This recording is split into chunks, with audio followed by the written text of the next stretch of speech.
Mr. Speaker, I rise today with a heart that is both heavy and full of pride. On September 14th, former U.S. Senator Malcom Wallop passed away at the age of 78. Senator Wallop brought to the Congress his considerable influence, outspoken conservatism, and keen intelligence. The word statesman only begins to scratch the surface of Malcom Wallop's accomplishments. After serving in the Wyoming legislature for several terms, Malcom Wallop was elected to the United States Senate in 1976, a seat he held for 18 years. In the Senate, he served on numerous committees. He was the ranking member of Energy and Natural Resources and was the first non-lawyer in the history of the Senate to serve on the Judiciary Committee. His efforts on the Judiciary Committee led to the enactment of the first international parental kidnapping statute protecting children from being abducted overseas by non-custodial parents. Through his work on finance, Congress cut inheritance and gift taxes in 1981, which, among other things, ensured that ranching families could continue their operations upon the death of a family business partner. He was also a tireless promoter of free trade, making numerous trips abroad to promote GATT to reduce tariff barriers. Due to his service on the Intelligence and Armed Services Committee, Senator Wallop served on the Helsinki Commission, which was charged with negotiating a number of complex arms control treaties, including SALT I, II, and III. Senator Wallop was one of the first persons outside of the old Soviet Union to meet with Alexander Solzhenitsyn while he was still a prisoner in the Gulag.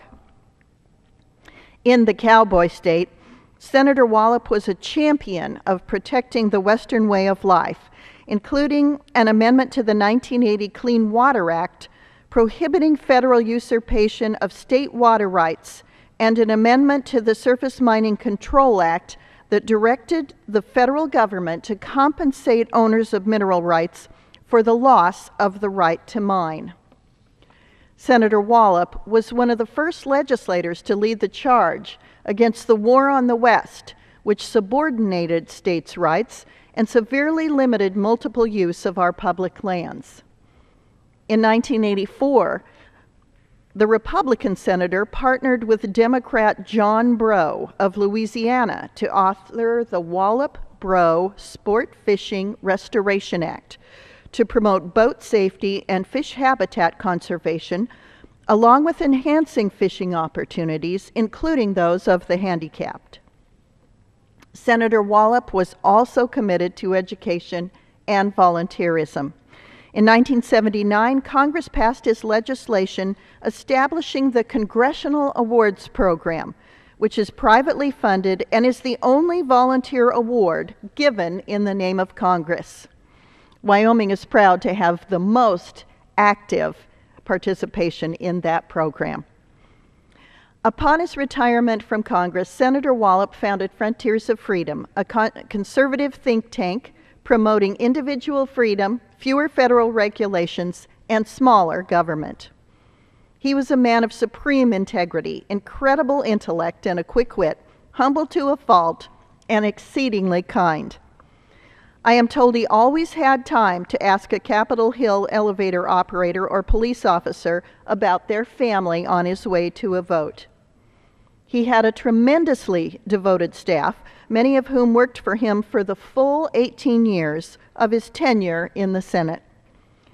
Finally, Malcom Wallop was the descendant of an entrepreneurial pioneer family who had roots in Wyoming and the British Isles as well. Senator Wallop's grandfather served not only in England's Parliament, but the Wyoming legislature. The first polo field in the United States was built on the Wallop family ranch at Bighorn, Wyoming. Senator Wallop was a man blessed with 4 wonderful children, many grandchildren, and his wife, Isabel. My thoughts and prayers are with his family. In their time of sadness, let them be comforted in the knowledge that Wyoming stands strong today because of Senator Wallop's untiring love of and commitment to our great state. Mr. Speaker, I yield back the balance of my time.